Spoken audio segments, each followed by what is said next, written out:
Selamat siang semuanya. Perkenalkan, nama saya Calvin Pat beserta NIM dan Farhan Mono Arfa beserta NIM. Kelas 2B8 Program Studi Manajemen. Kami akan mempresentasikan hasil kerja kelompok kami. Ada 5 materi yang akan kami bahas. Yang pertama, pemanfaatan teknologi keuangan dalam bisnis. Yang kedua, menjelaskan pengertian bank umum. Yang ketiga, manajemen bank umum. Yang keempat, bank syariah, dan yang terakhir, bank perkreditan rakyat. Yang pertama, pemanfaatan teknologi keuangan dalam bisnis. Berkat perkembangan teknologi, berbagai inovasi lahir untuk memudahkan hubungan manusia. Salah satunya adalah financial technology, atau singkatnya disebut vintage. Di Indonesia, vintage adalah salah satu sektor usaha di bidang teknologi yang berkembang pesat. Vintage adalah singkatan dari financial technology, yang berarti teknologi keuangan. Jadi sebenarnya apa itu vintage adalah inovasi teknologi yang dikembangkan dalam bidang finansial sehingga transaksi keuangan bisa dilakukan dengan praktis, mudah, dan efektif. Perkembangan vintage di Indonesia. Seiring dengan pesatnya perkembangan teknologi dan bertumbuhnya perusahaan-perusahaan startup, semakin besar pula perkembangan vintage di Indonesia. Teknologi vintage Indonesia dimulai tahun 2006, namun sayangnya saat itu masih sedikit perusahaan menggeluti bidang ini. Ketika Asosiasi Vintage Indonesia didirikan pada tahun 2015, maka kepercayaan vintage Indonesia mulai tumbuh di kalangan masyarakat. Akibatnya, perusahaan vintage di Indonesia mengalami pertumbuhan begitu pesat hingga 140 perusahaan tercatat dalam daftar vintage OJK. Tidak berhenti sampai situ, pada tahun 2017 berkembang lagi vintage syariah. Vintage syariah merupakan jenis vintage yang bergerak atas dasar prinsip Islam. Oleh karena itu, lahirlah Asosiasi Vintage Syariah Indonesia yang menaungi vintage syariah di Indonesia. Dasar hukum vintage di Indonesia. Penerapan vintage di Indonesia telah diatur oleh pemerintah melalui penerbitan regulasi Bank Indonesia. Selengkapnya tentang dasar hukum vintage adalah sebagai berikut. Yang pertama, Surat Edaran Bank Indonesia nomor 18/22/DKSP mengenai penyelenggaraan layanan keuangan digital. Yang kedua, Peraturan Bank Indonesia nomor 18/17/PBI per tahun 2016 mengatur segala hal terkait uang elektronik. Yang ketiga, Peraturan Bank Indonesia nomor 18/40/PBI per tahun 2016 menetapkan penyelenggaraan pemrosesan transaksi pembayaran. Manfaat vintage di Indonesia. Perkembangan vintage di Indonesia membawa banyak dampak baik. Adapun manfaat vintage adalah sebagai berikut. Yang pertama, transaksi keuangan jadi lebih mudah. Poin pertama manfaat vintage adalah transaksi keuangan menjadi lebih mudah. Ketika akan melakukan transaksi finansial, Anda tidak perlu lagi ke rumah atau pergi ke bank untuk melakukannya. Hanya melalui ponsel pintar, segala aktivitas keuangan bisa diselesaikan. Pastinya hal ini memudahkan masyarakat. Yang kedua, akses pendanaan lebih baik. Berkat vintage, teknologi keuangan berkembang pesat hingga menjangkau berbagai kalangan masyarakat. Hal ini mengakibatkan semakin banyak orang memahami cara mendapat bantuan pendanaan untuk menunjang kegiatan-kegiatan harian mereka. Yang ketiga, taraf hidup masyarakat meningkat. Poin manfaat vintage satu ini masih berkaitan dengan manfaat sebelumnya. Setelah masyarakat mendapatkan akses pendanaan lebih baik, maka masyarakat bisa menggunakan dana tersebut guna membiayai aktivitas konsumtif dan produktif mereka. Akhirnya, taraf hidup dan kesejahteraan hidup mereka pun meningkat. Yang keempat, mendukung inklusi keuangan. Manfaat vintage yang keempat adalah mendukung peningkatan inklusi keuangan masyarakat. Yang dimaksud inklusi keuangan adalah keterlibatan masyarakat dalam transaksi ekonomi, mulai dari jual beli, iuran sampai simpan pinjam. Kemudahan teknologi vintage telah menjembatani berbagai transaksi ekonomi tersebut, sehingga inklusi keuangan pun makin meningkat. Dan yang terakhir, mempercepat putaran ekonomi. Manfaat vintage adalah mempercepat perputaran ekonomi. Akses keuangan dan kemudahan bertransaksi mendorong arus perputaran ekonomi semakin cepat dan praktis. Cara kerja vintage. Vintage adalah salah satu bidang usaha sophisticated yang mengintegrasikan pengelolaan keuangan, penyimpanan, distribusi uang, dan teknologi. Oleh karena itu, cara kerja vintage kompleks dan bercabang-cabang, sesuai layanannya kepada masyarakat. Kita ambil contoh vintage penyedia kredit elektronik. Cara kerja vintage penyedia kredit pertama-tama adalah menerima pendataan dari masyarakat nasabah kredit. Setelah melakukan verifikasi data serta penjamin ke lembaga penjamin simpanan LPS dan Bank Indonesia, vintage akan mencairkan dana ke toko elektronik tempat nasabah mengajukan kredit. Selanjutnya, toko elektronik akan mengirimkan barang pesanan ke nasabah berdasarkan mandat vintage. Selanjutnya, vintage akan mengenakan bunga pinjaman kepada nasabah di setiap pembayaran. Dengan bunga inilah vintage melaksanakan kegiatan operasionalnya. Jenis-jenis vintage di Indonesia. Perkembangan vintage di Indonesia mengakibatkan muncul berbagai inovasi produk vintage yang membantu aktivitas keuangan dan menunjang kehidupan masyarakat. Berikut adalah jenis-jenis vintage yang berkembang belakangan ini. Yang pertama, peer-to-peer lending. Jenis pertama vintage adalah peer-to-peer lending. Jasa keuangan yang menyediakan peminjaman dana untuk modal usaha atau memenuhi kebutuhan. Adanya contoh vintage ini membantu para pelaku usaha untuk memperoleh modal dengan cepat secara online. Yang kedua, crowdfunding. Crowdfunding adalah produk vintage sebagai platform mempertemukan pihak yang memerlukan dana dan pihak donatur dengan jaminan transaksi secara aman dan mudah. Crowdfunding tak hanya dimanfaatkan dalam pengumpulan donasi saja, namun juga diterapkan dalam mengembangkan usaha untuk menemukan investor dan para pelaku bisnis. Yang ketiga, e-wallet. Jenis vintage yang berikutnya adalah dompet digital atau disebut juga dengan e-wallet. Produk vintage satu ini berperan menyediakan tempat menyimpan uang secara elektronik bagi penggunanya. Tujuan produk vintage berupa e-wallet adalah untuk mempermudah penggunaan, melakukan pencairan dana untuk transaksi di aplikasi lain seperti marketplace, merchant app, dan semacamnya. Yang keempat, microfinance. Keempat, jenis vintage adalah microfinance. Microfinance merupakan layanan perusahaan vintage yang membantu masyarakat kelas menengah ke bawah untuk menunjang kehidupan dan keuangan mereka melalui penyediaan layanan finansial. Dan yang terakhir, investasi. Seiring berkembangnya vintage, proses investasi dapat dilakukan secara mudah. Banyak instrumen investasi berimigrasi melalui aplikasi online sehingga investor dengan mudah menanamkan modalnya. Materi yang berikut, pengertian bank umum. Bank umum adalah bank yang melaksanakan kegiatan usaha secara konvensional dan atau berdasarkan prinsip syariah, yang dalam kegiatannya memberikan jasa dalam lalu lintas pembayaran. Pada Undang-Undang Nomor 10 Tahun 1998 tentang Perbankan, bank disebutkan sebagai badan usaha yang menghimpun dana dari masyarakat dalam bentuk simpanan dan menyalurkannya kepada masyarakat dalam bentuk kredit dan atau bentuk-bentuk lainnya dalam rangka meningkatkan taraf hidup masyarakat. Tugas dan fungsi bank umum. Tugas bank umum secara umum adalah menghimpun dana dari masyarakat atau disebut juga funding dan menyalurkan dana yaitu lending. Funding. Istilah funding diambil dari bahasa Inggris yaitu fund yang berarti dana, modal atau simpanan, sehingga kemudian arti funding adalah kegiatan pengumpulan dana, modal atau simpanan oleh lembaga keuangan seperti bank, koperasi, dan lainnya. Lending. Istilah lending juga berasal dari kosakata berbahasa Inggris yaitu lend, yang memiliki arti meminjamkan, memberi atau menghutangi. Pada umumnya, bentuk lending di dunia perbankan berupa pemberian kredit atau pinjaman kepada nasabah. Sementara itu, pihak yang memberikan pinjaman disebut dengan lender atau creditor. Fungsi bank umum.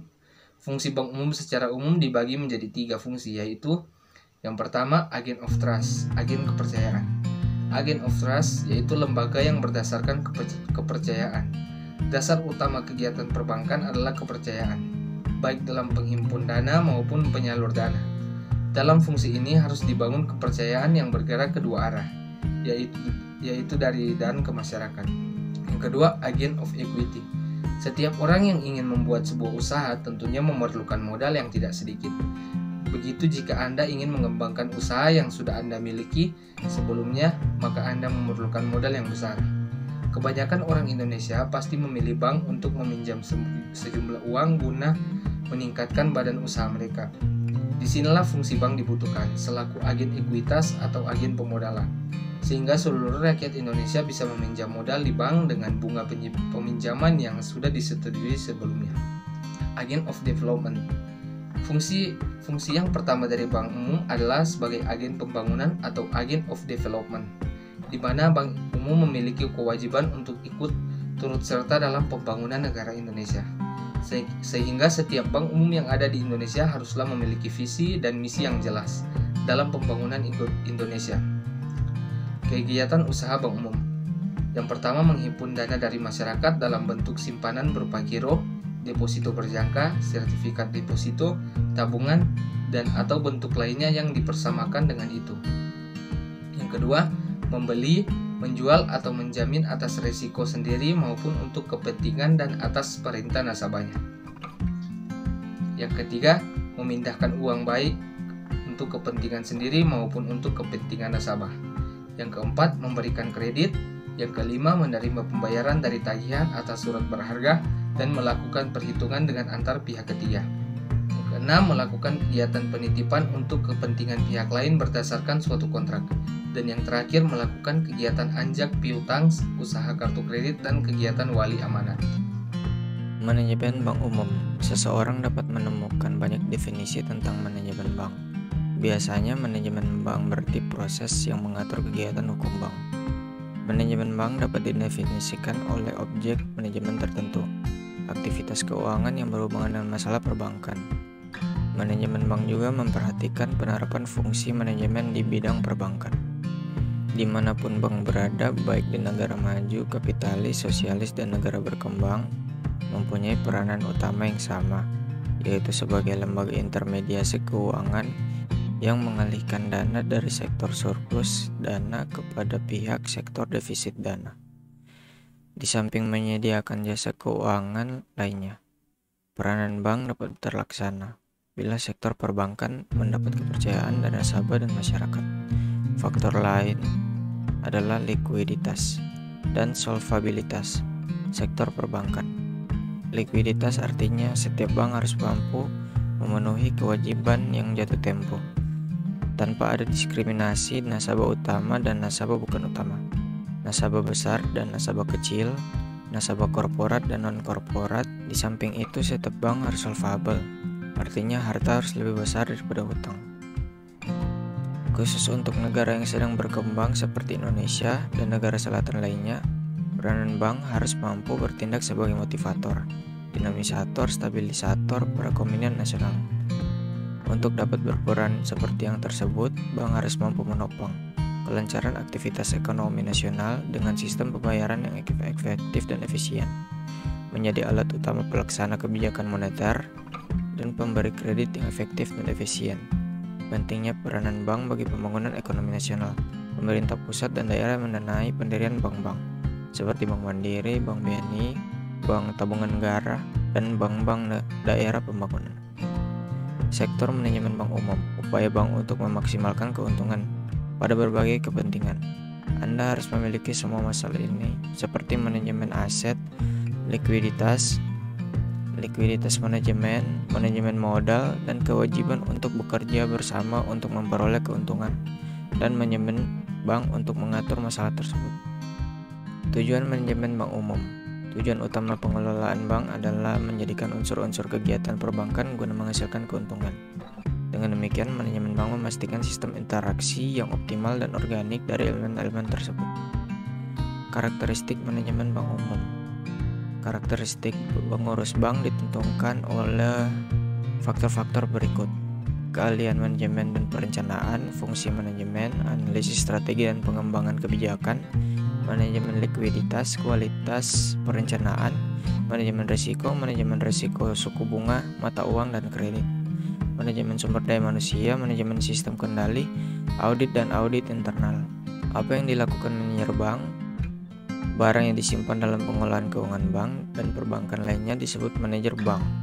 Inilah yang harus dilakukan manajer bank terkait pengelolaan bank. Seorang manajer bank membahas tren yang mempengaruhi seluruh jasa keuangan dan industri terkait. Dia menguraikan bagaimana perilaku bank berubah. Seorang manajer bank menilai dampak perubahan terhadap manajemen risiko bank. Seorang manajer bank menyadari kebutuhan untuk mengetahui prosedur manajemen risiko dengan sistem keuangan internasional yang selalu berubah. Menilai hubungan antara modal dan kinerja bank. Seorang manajer bank membahas bagaimana risiko suku bunga dapat dihindari dengan menggunakan aktivitas lindung. nilai melalui penggunaan derivatif keuangan. Manajer bank menganalisis bagaimana biaya dan bauran dana penting bagi manajemen bank saat memberikan kredit dan membuat keputusan investasi.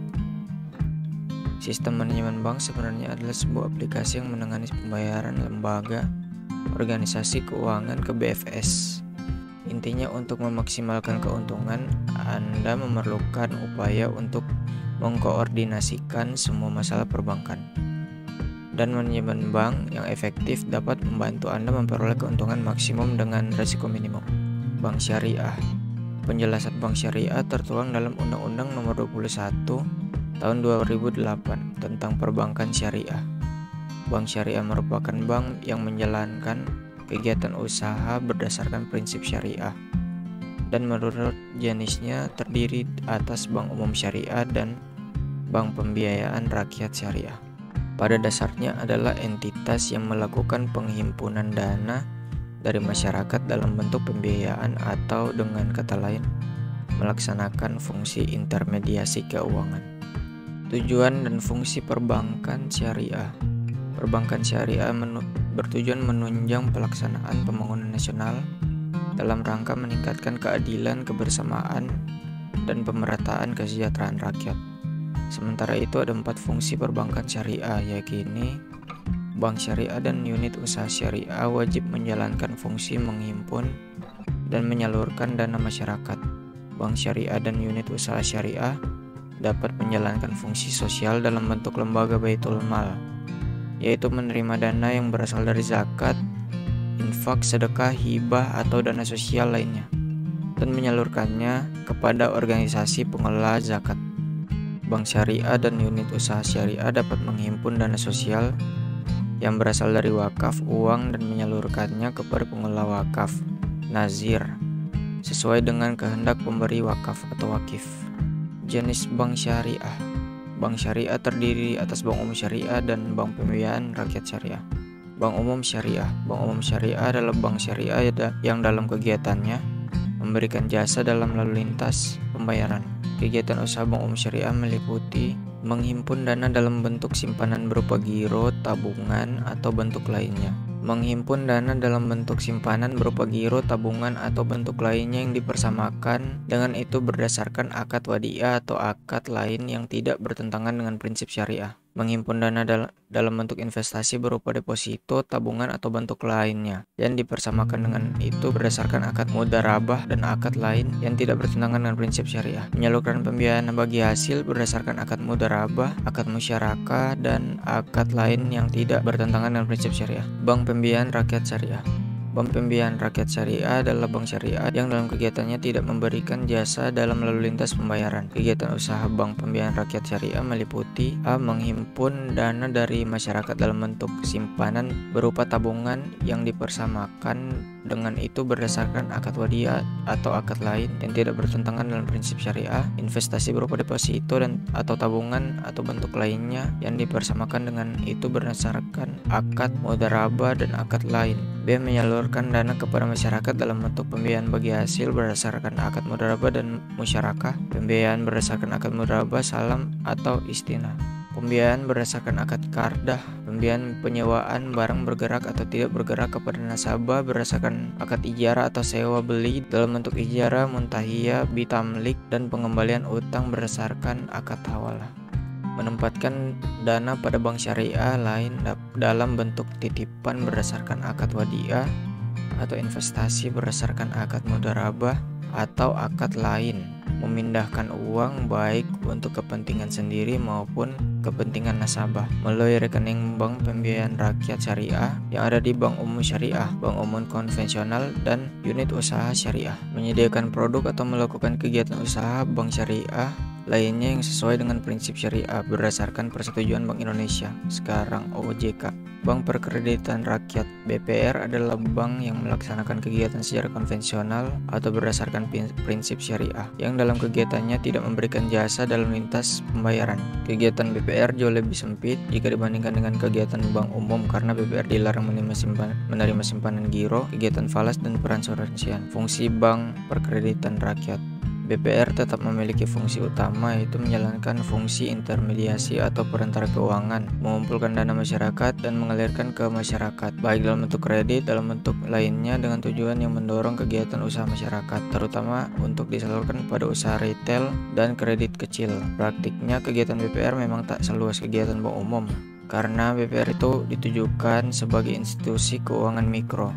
Oleh karena itu, BPR juga identik sebagai bank yang melayani pengusaha mikro, kecil, dan menengah yang lokasinya tak jauh dari jangkauan BPR. Kegiatan usaha bank perkreditan rakyat berikut usaha yang dilaksanakan oleh BPR. Menghimpun dana dari masyarakat dalam bentuk simpanan berupa deposito berjangka, tabungan, dan atau bentuk lainnya yang dipersamakan dengan itu. Memberikan kredit, menyediakan pembiayaan dan penempatan dana berdasarkan prinsip syariah sesuai dengan ketentuan yang ditetapkan oleh Bank Indonesia. Menempatkan dananya dalam bentuk sertifikat Bank Indonesia, deposito berjangka, sertifikat deposito, dan atau tabungan pada bank lain. Usaha yang tidak boleh dilakukan BPR.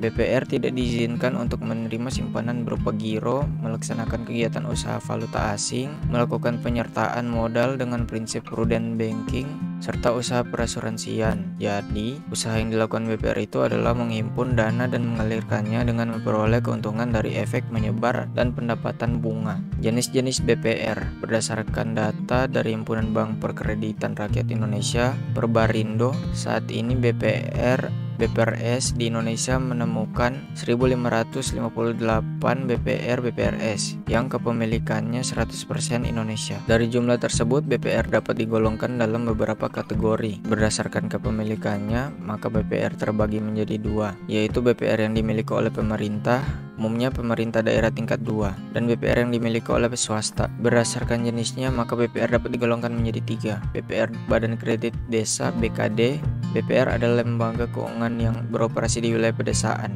Namun pada tahun 1992, melalui Undang-Undang Perbankan, BKD diberikan status sebagai BPR, namun dengan karakteristik yang unik. BPR bukan badan kredit desa, contohnya adalah BPR XLDKP, Lembaga Dana Kredit Pedesaan, Bank Pasar, BKPD, Bank Karya Produksi Desa, dan Bank Pegawai. LDKP, Lembaga Dana dan Kredit Pedesaan. LDKP ini dapat berwujud perusahaan daerah PD, koperasi, perseroan terbatas PT, dan bentuk lainnya yang ditetapkan dengan peraturan pemerintah. Produk BPR. Sejatinya BPR memang hadir dan untuk melayani kebutuhan modal untuk masyarakat dengan prosedur kredit yang sederhana. Tak hanya urusan kredit, karena dalam pelayanannya BPR juga menyediakan penyimpanan fasilitas yang dekat, aman, dan mudah. Dalam memenuhi kebutuhan masyarakat itu, BPR terus meningkatkan kemampuannya sejalan dengan modernisasi yang berjalan, misalnya dengan menerapkan kemajuan teknologi dalam pelayanannya. Adapun layanan produk yang diberikan oleh BPR kepada nasabahnya terdiri dari tabungan, deposito, kredit, sertifikat Bank Indonesia (SBI). Layanan dasar perbankan itulah yang selama ini menjadi andalan BPR dalam beroperasi. Jumlah bank perkreditan rakyat BPR. Kini BPR terus berkembang mengikuti pergerakan zaman. Jumlahnya pun sudah mencapai 1.558 BPR yang tersebar di seluruh Indonesia. Posisi BPR pun kian strategis. Selain merupakan lembaga intermediasi yang sesuai dengan perbankan-perbankan, BPR juga merupakan lembaga keuangan yang diatur dan pengawasan oleh Otoritas Jasa Keuangan atau OJK. BPR juga memiliki karakteristik yang spesifik sehingga memungkinkan bagi BPR untuk menjangkau dan melayani UMKM dan masyarakat pedesaan. Selain itu, BPR juga diharapkan dapat membantu dan menghubungkan UMKM dengan saluran distribusi serta pemasaran, serta mendorong sinergi dengan pelaku usaha lainnya. Itulah pembahasan yang telah didiskusikan kelompok kami. Saya Farhan Munarfa, terima kasih.